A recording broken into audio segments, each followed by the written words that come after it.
स्वागत है दोस्तों आप सभी का हमारे इस YouTube channel education portal TSW में, जहां हम आपको कॉम्पिटिटिव एग्जाम्स के लिए एक्सपर्ट्स की मदद से ज्यादा कंटेंट प्रोवाइड करने की कोशिश करेंगे। हमारा मानना है कि कोई एक टीचर हर विषय में एक्सपर्ट नहीं हो सकता है, इसलिए हम आपको हर विषय के अलग अलग एक्सपर्ट्स के द्वारा सटीक जानकारी प्रोवाइड करेंगे। तो चलिए देखते हैं आज के एक्सपर्ट लेक्चर के साथ ये वीडियो। आज की वीडियो में बात करेंगे नंबर सिस्टम की, संख्या पद्धति की। नंबर सिस्टम के हमने और भी वीडियो बनाए हैं दोस्तों, यदि आपने नहीं देखे हैं तो इस वीडियो के डिस्क्रिप्शन में लिंक मिल जाएगा, वहां से देख लीजिएगा और आप चैनल की प्लेलिस्ट में जाकर भी देख सकते हैं। तो चलिए स्टार्ट करते हैं दोस्तों। आज की वीडियो हम बात करेंगे नंबर सिस्टम के बेसिक क्वेश्चन की, जो एग्जाम में पूछ लिए जाते हैं। पहला क्वेश्चन है यहाँ पर, प्राकृत संख्या मतलब नेचुरल नंबर क्या है? गिनती की संख्या को प्राकृतिक संख्या कहा जाता है। जैसे 1, 2, 3, 4, 5, 6 जो भी संख्या चलती जा रही है दोस्तों, 1 से लेकर स्टार्ट होगी और चलती जाएगी अनंत तक, वो होती है हमारी प्राकृतिक संख्या। यदि आपसे क्वेश्चन इतना पूछ लिया जाए कि प्राकृतिक संख्या क्या होती है, तो आप चक्कर में पड़ सकते हैं। 2 होती है, 4 होती है, या फिर 1 से लेकर 10 तक होती है। ऐसा कुछ नहीं है। जो नेचुरल नंबर होता है, प्राकृतिक संख्या होता है, वो होता है 1, 2, 3, 4 जो अनंत तक चलती जाती है। ये होती है हमारी प्राकृतिक संख्याएं। अब अगला क्वेश्चन होता है कि पूर्ण संख्या क्या होती है, मतलब होल नंबर क्या होता है? तो दोस्तों होल नंबर होता है प्राकृतिक संख्याओं में शून्य को शामिल करने के बाद संख्याओं का जो परिवार बनता है उसे पूर्ण संख्या कहा जाता है। जैसे 0, 1, 2, 3। यहाँ पर दोस्तों हमने देखा था 1 से स्टार्ट हो रही है प्राकृतिक संख्या में, लेकिन पूर्ण संख्या में 0 से स्टार्ट हो रही है। तो ये डिफरेंस आपको समझना होगा। यदि पूछा जाता है आपसे कि पूर्ण संख्या क्या होती है, तो उसमें 0 से स्टार्ट है दोस्तों, जो 0 से परिवार बनता है, और प्राकृतिक संख्या में 0 नहीं आता है। ये आप याद रखिएगा। तो ये आपका दोस्तों क्लियर हो गया होगा कि प्राकृतिक संख्या क्या है और पूर्ण संख्या क्या है। अब देखते हैं आगे दिया गया है आपका सम संख्या मतलब इवन नंबर क्या है? वे प्राकृतिक संख्या है जो 2 से विभाज्य हो, उन्हें सम संख्या कहा जाता है। मतलब सम संख्या वह संख्या होती है दोस्तों जो 2 से पूरी डिवाइड हो जाए। जैसे अब हम 2 की बात करें, यहाँ पर एग्जांपल में दे रखा है 2 को दोस्तों हम 2 से डिवाइड कर सकते हैं, 4 को भी 2 से कर सकते हैं, 6 को भी 2 से कर सकते हैं और 8 को भी 2 से करते हैं। मतलब वे जितनी भी संख्याएं जो पूरी 2 से डिवाइड हो जाएंगी वो हमारी सम संख्याएं होंगी। यही दोस्तों इसका आंसर हो जाएगा। यदि आपसे पूछ ली जाए कि सम संख्या क्या है, और आपको ऑप्शन में दे रखा है 15, 20, 17 और 9, तो उसमें से आपकी सम संख्या कौन सी होगी? 20 होगी। ये आपका आंसर हो जाएगा। अब बात करते हैं विषम संख्या की। विषम संख्या मतलब ऑड नंबर क्या है? वे प्राकृतिक संख्या जो 2 से विभाजित नहीं होती हैं उन्हें विषम संख्या कहा जाता है। जो संख्याएं 2 से विभाजित नहीं होती हैं उन्हें विषम संख्या कहा जाता है। जैसे 1, 3, 5, 7। देखिए दोस्तों, यदि आपसे क्वेश्चन पूछ लिया जाए कि विषम संख्या क्या है, और आपको ऑप्शन में दे दे वो 7 दे दे, 9 दे दे ऑप्शन में, यहाँ पर मान लीजिए 10 दे देता है, यहाँ पर मान लीजिए 16 दे देता है, और यहाँ पर मान लीजिए आपको 20 दे देता है। ये आपको 4 ऑप्शन दे दिए। अब पूछा गया है विषम संख्या क्या है, तो दोस्तों आपकी जो इसमें विषम संख्या होगी वो होगी 7, क्योंकि वो 2 से डिवाइड नहीं होगी। जो 2 से डिवाइड हो जाए वो होती है हमारी सम संख्या, और जो 2 से डिवाइड ना हो वही होती है हमारी विषम संख्या। तो आपका जो आंसर होगा वो होगा ऑप्शन नंबर ए 7, क्योंकि ये तो तीनों पूरी 2 से डिवाइड हो जाएंगी, 10, 16 और 20, लेकिन ये 2 से डिवाइड नहीं होगी, तो ये होगी हमारी विषम संख्या। तो जो 2 से पूरी डिवाइड हो जाए वो होती है सम संख्या, और जो 2 से पूरी डिवाइड ना हो वो होती है हमारी विषम संख्या। तो ये दोस्तों आपका क्लियर हो गया होगा। आप देखते हैं आगे। अगला है हमारा अभाज्य संख्याएं मतलब प्राइम नंबर क्या है? 1 से बड़ी वे सभी संख्याएं जो स्वयं एवं 1 को छोड़कर किसी दूसरी संख्या से विभाजित ना हो अभाज्य संख्याएं कहलाती हैं। जैसे कि दोस्तों आप पर एग्जांपल दिया गया है 2, 3, 5, 7, 11। दोस्तों अगर मैं 11 की बात करूं तो 11 या तो खुद 11 से डिवाइड होगा या फिर 1 से डिवाइड होगा, और किसी संख्या से डिवाइड नहीं हो सकता है 11 पूरा। यदि मैं 5 की बात करूं तो 5 या तो स्वयं 5 से ही डिवाइड हो जाएगा एक बार, या फिर 1 से डिवाइड हो जाएगा। तो ये सभी हमारी अभाज्य संख्याएं होती हैं। अभाज्य संख्या वे सभी संख्या होती हैं जो स्वयं से डिवाइड होंगी या फिर 1 से डिवाइड होंगी और किसी संख्या से डिवाइड नहीं होंगी। जैसे कि मैं आपको एक और एग्जांपल बता देता हूँ। यहाँ पर 9, यहाँ पर हमने 9 नहीं लिया है, लेकिन यहाँ पर हम 9 ले लेते हैं समझने के लिए। तो 9 स्वयं 9 से डिवाइड होगा, और 1 से भी डिवाइड हो जाएगा, लेकिन ये हमारा यहाँ पर 3 से भी डिवाइड हो जाएगा, इसीलिए ये हमारी अभाज्य संख्या नहीं है 9। यहाँ पर देखिए या तो स्वयं से डिवाइड हो या फिर 1 से, स्वयं से डिवाइड हो या फिर 1 से, लेकिन ये 3 से भी डिवाइड हो रहा है, इसलिए ये हमारी अभाज्य संख्या नहीं है। तो अभाज्य संख्या वे सभी संख्या होती हैं या तो स्वयं से डिवाइड होंगी या फिर 1 से डिवाइड होंगी, वही हमारी अभाज्य संख्या होंगी। तो दोस्तों एक क्वेश्चन इसमें और भी पूछा जाता है कि सबसे छोटी अभाज्य संख्या कौन सी है। सबसे छोटी अभाज्य संख्या होती है हमारी दोस्तों 2 हमारी सबसे छोटी अभाज्य संख्या होती है, और ये क्वेश्चन पूछा जाता है सबसे छोटी अभाज्य संख्याएं कौन सी होती है, तो 2 हमारी सबसे छोटी अभाज्य संख्या होती है। एक क्वेश्चन दोस्तों और पूछा जाता है कि 1 से लेकर 50 तक कितनी अभाज्य संख्याएं होती हैं।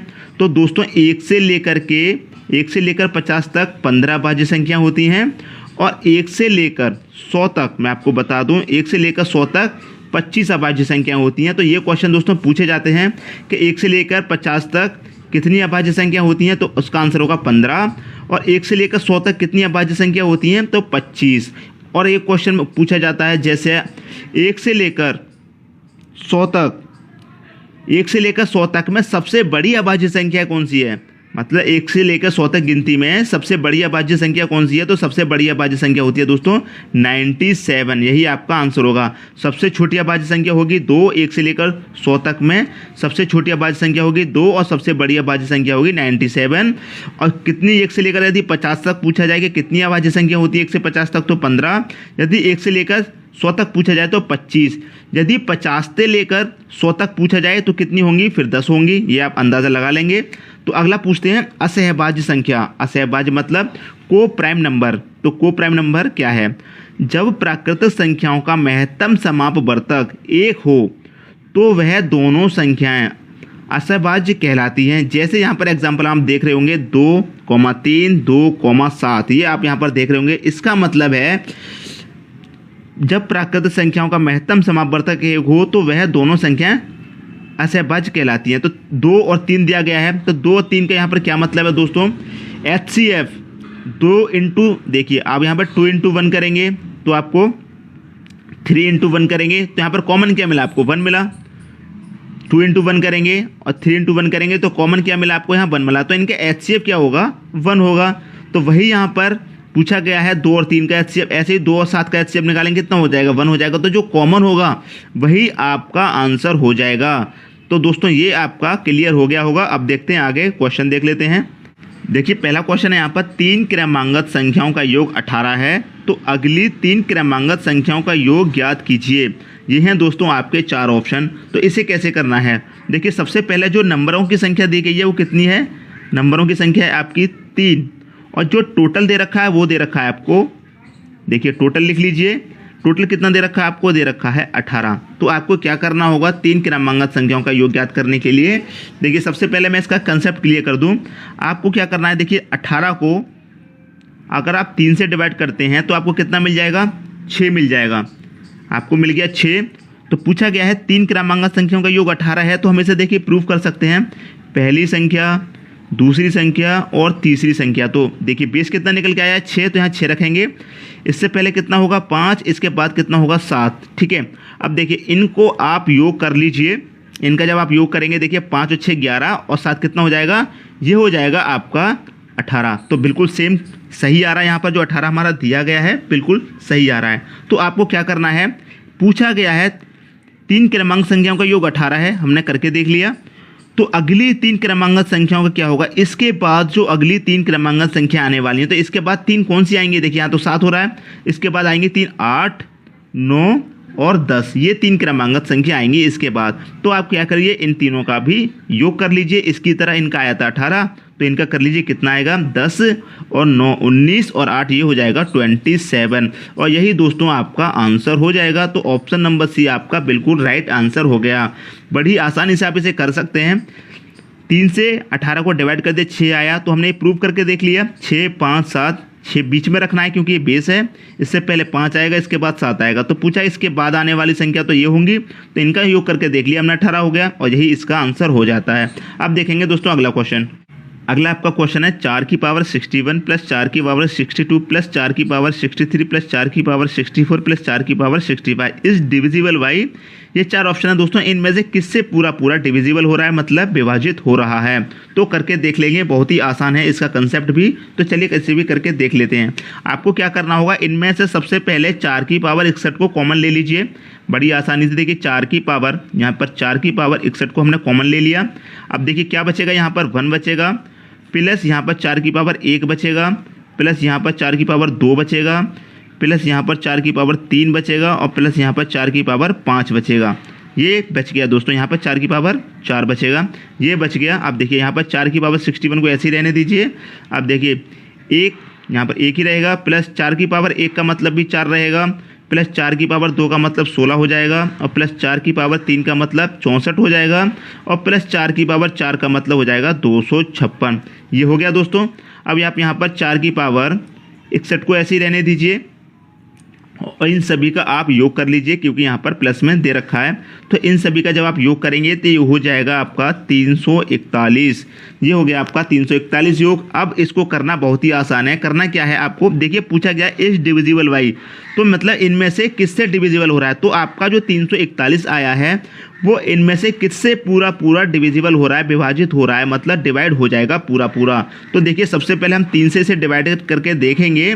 देखिए 3 से मैं इसे डिवाइड करूँ तो 3 एकम 3 हो जाएगा, 3 एकम 3, और यहाँ पर 4 है तो 3 एकम 3, 3 बचेगा 31 हो जाएगा। तो ये पूरा पूरा 3 दाएं 30 तक कटेगा, लेकिन फिर पॉइंट में आपका आंसर आएगा। ये हमारा पूरा पूरा डिवाइड नहीं हो रहा। अब देखिए 341 को फिर मैं 5 से काट के देखता हूँ। 5 से काटेंगे तो 5 छिंग 30 हो जाएगा, 30 हो जाएगा, 4 बचेगा, 41 हो जाएगा, तो 5 8 40, फिर भी पॉइंट बनाएगा। तो ये भी हमारा पूरा पूरा डिवाइड नहीं हो रहा है। 11 से करके देख लेते हैं दोस्तों। 341 को 11 से करेंगे डिवाइड तो 11 तिया 33 होता है, 11 तिया 33 हो गया, 1 बचेगा तो 11 हो जाएगा, तो 11 एकम 11। तो मतलब ये पूरा पूरा हमारा डिवाइड हो गया 31 बारी 11 से। तो 11 ही हमारा सही आंसर है, ऑप्शन नंबर सी। 17 से काट के देखेंगे तब भी पॉइंट में आएगा, मतलब पूरा पूरा डिवाइड हमारा नहीं होगा। तो पूरा पूरा डिवाइड हो रहा है हमारा 341 11 से, तो यही हमारा आंसर हो गया। दोस्तों यदि वीडियो पसंद आया तो लाइक करें और दोस्तों में भी शेयर करें। यदि आपने हमारे चैनल को अभी तक सब्सक्राइब नहीं किया है तो सब्सक्राइब कर लीजिए और बेल आइकन का बटन भी दबा दीजिए दोस्तों। वीडियो देखने के लिए थैंक यू दोस्तों। हम फिर मिलेंगे इसी एजुकेशन पोर्टल TSW चैनल पर एक नए टॉपिक के साथ। लाइक, शेयर एंड सब्सक्राइब करना ना भूलें। धन्यवाद।